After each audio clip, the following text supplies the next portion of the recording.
సోనియమ్మ దగ్గరికి తీసుకెళ్ళాం, కేంద్రం మీద ఒత్తిడి తీసుకొచ్చాం కాబట్టే తెలంగాణ రాష్ట్రం ఇచ్చాది. మిమ్మల్ని చూసి తెలంగాణ రాష్ట్రం ఇయ్యలే. ఎక్కడ మీరు ఎక్కడ ఏం ఉద్యమం చేశారు? ప్రజలు ఉద్యమం అంటే ఏంటి? ఎమ్మెల్యేలకు పోటీ చేయకుండా, ఎంపీలకు పోటీ చేయకుండా ఓన్లీ తెలంగాణ రాష్ట్రం కోసమే త్యాగం చేస్తే నిజంగా త్యాగం చేసేది వాస్తవేని అనుకుంటాం. మీరు ఏకంగా 2001లో పార్టీ పెట్టుకున్నారు, 2004లో వైఎస్ రాజశేఖర రెడ్డి గారి ప్రభుత్వంలో భాగస్వాములు అయ్యారు, కాంగ్రెస్ తో పొత్తు పెట్టుకున్నారు. ఇది వాస్తవం కాదా?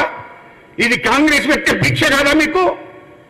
ఒకవేళ ఇవాళ సోనియా గాంధీ గారి గిట్ట తెలంగాణ రాష్ట్రం ఇవ్వకపోతే మీ బతుకులు ఎక్కడియా? కేసీఆర్ ముఖ్యమంత్రి అయ్యేటోడా, కేటీఆర్ అంటే మంత్రి అయ్యేటోడా, కవిత అనేది ఎంపీ అయ్యేదా, హరీష్ రావు మంత్రి అయ్యేటోడా?